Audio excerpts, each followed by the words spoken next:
Shalom, shalom, peuple de Dieu. Que le Seigneur nous bénisse et que toute sa gloire nous couvre. Amen. Le thème que je veux voir avec vous ce matin, nos choix ont des conséquences. Tout ce que nous prenons comme décision, comme choix, qu'il soit bon, qu'il soit mauvais, ont toujours des conséquences, des répercussions dans le futur. Ont des conséquences. Amen. Genèse 4, le verset 7. Si tu agis comme il faut,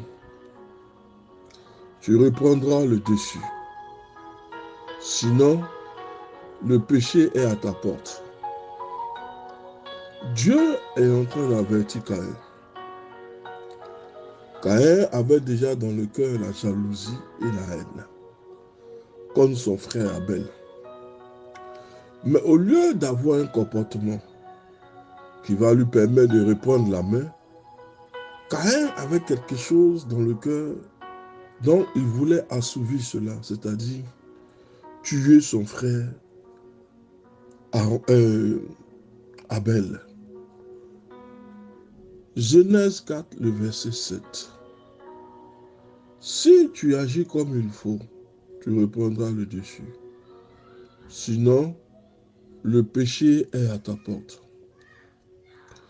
Dieu nous a donné la liberté de choisir. Parce qu'il nous a créés à son image. L'Éternel ne veut pas des robots, mais des hommes et des femmes qui soient capables de raisonner et de réfléchir sur les choix qu'ils vont faire tout au long de leur vie. Nous avons la liberté de choisir notre vie, nos amis, notre compagne, notre compagnon, notre compagne. Comme nous passons notre temps libre, nous avons la liberté. Dieu a créé l'être humain, la seule personne dotée du libre choix, du libre arbitre. Ce qui veut dire que lorsque vous prenez une décision, mesurez les conséquences qui vont avec. Dieu t'a donné un libre choix, un libre arbitre. Parmi tout ce qui est sur cette terre, l'homme est la seule personne dotée de ce libre arbitre. Donc, le Seigneur nous a dotés de ce libre arbitre. Le Seigneur nous a donné la faculté de choisir, de prendre comme de ne pas prendre. Dieu nous a donné le libre choix. Le choix d'un compagnon, le choix d'une compagne. Dieu nous a donné le temps libre. Il nous a donné la faculté de choisir comme de ne pas choisir. Dieu ne va pas s'impliquer parce qu'il nous a donné cette possibilité de choisir, de nous installer où nous voulons, d'aller où nous voulons. Nous pouvons également choisir de suivre la destinée qu'il a prévue pour nous, mais qu'il ne nous a pas imposée. Nous sommes libres aussi de l'accepter, d'accepter le Seigneur comme notre maître et notre conseiller, ou de le rejeter. Tout dépend de nous. L'Éternel ne viendra plus faire quoi que ce soit à notre place, parce qu'il nous a donné cette liberté de choisir, de faire ce que nous voulons. Mais les choix ont des conséquences que nous ne sommes pas libres de rejeter. Parce que si nous faisons un choix, il y a forcément une conséquence. Et les conséquences qui sont liées au choix, nous ne pouvons pas le rejeter. C'est comme quelqu'un qui veut prendre une succession, mais qui fragmente la succession. C'est-à-dire, il prend dans la succession ce qui est intéressant et il rejette. Non, quand vous voulez prendre, vous prenez le tout automatiquement. Vous n'allez pas faire un choix et prendre la meilleure partie et rejeter l'autre partie. C'est pourquoi la Bible nous dit que Nous n'avons pas la possibilité de rejeter les conséquences qui sont attachées au choix. Chaque choix que nous prenons aura une conséquence, parfois même jusqu'à l'éternité. Or, Dieu connaît nos pensées profondes. Il sait donc ce qui nous attire, les tentations qui risquent de nous faire tomber, les tendances qui animent notre esprit. Caïn n'avait pas encore tué son frère quand Dieu s'adressa à lui. Il n'avait pas encore tué son frère lorsque Dieu s'adressa à lui pour le prévenir d'un trait de son caractère qui risquait de lui coûter cher. Et le trait de caractère qui animait Caïn jusque-là, c'était la jalousie. Caïn trouvait difficile d'accepter que son frère bénéficie de la faveur divine.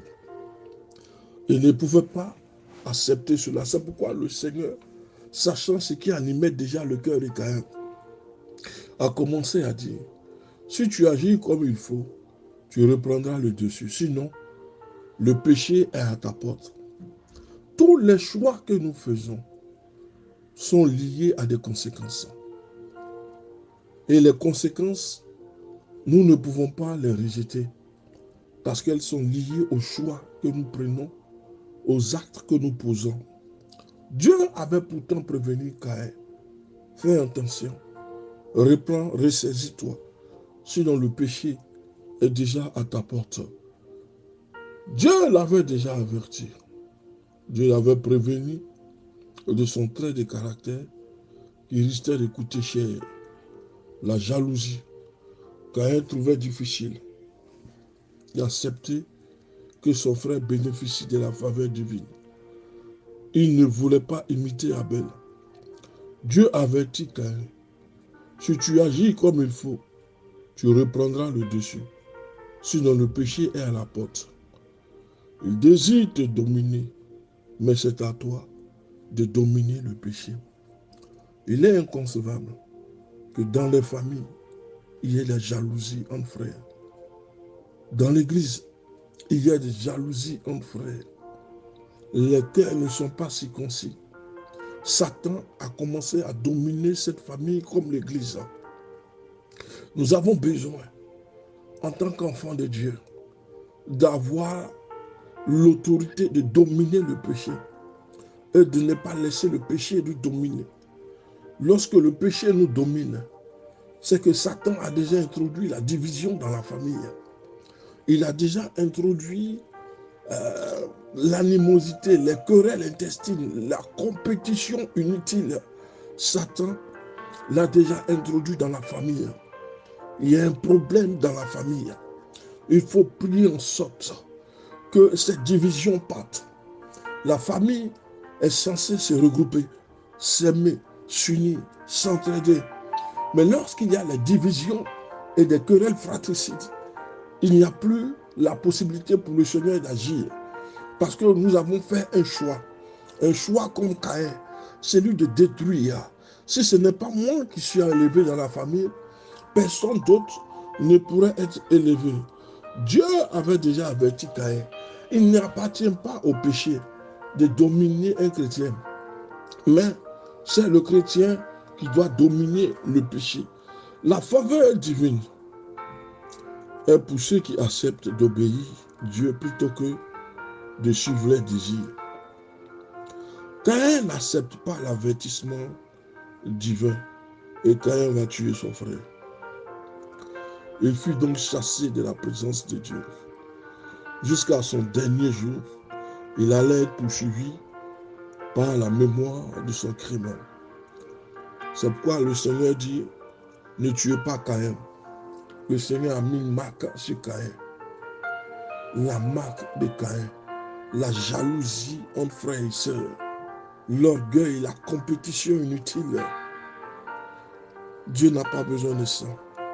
La faveur et la grâce sont pour tous et pour tout le monde.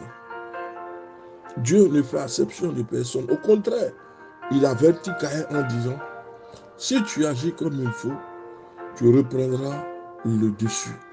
Mais Caïn était obsédé de la jalousie, de la haine. Il fallait qu'il tue son frère. C'est alors que Victor Hugo dit ceci à propos du crime de Caïn. Caïn avec l'image d'un œil. Un œil grand ouvert, poursuivant le criminel jusque dans la tombe. Et l'œil dans la tombe regardait Caïn. Caïn ne pouvait échapper à la conséquence de son choix. Pas plus que nous aussi, nous ne pouvons échapper aux conséquences de nos choix. Dieu pardonna à David son crime, mais ce dernier fut poursuivi le reste de sa vie.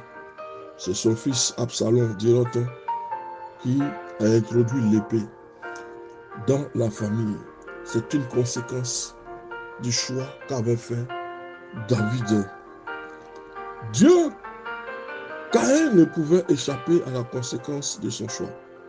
Pas plus que nous, nous ne pouvons échapper aux conséquences de nos choix. Dieu pardonne à David son crime, mais ce dernier fut poursuivi le reste de sa vie pour les conséquences de ce crime-là. Prenons donc au sérieux les avertissements du Seigneur. Chrétien, prends au sérieux l'avertissement de Dieu.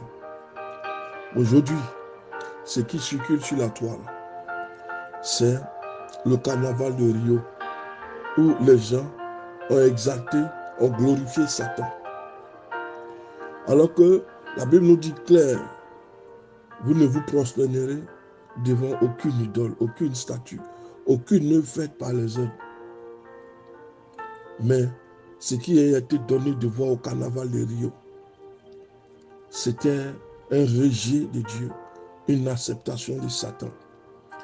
Le lendemain, l'Éternel a envoyé un déluge. Ça a été un déluge, ça a été un tremblement, ça a été une inondation.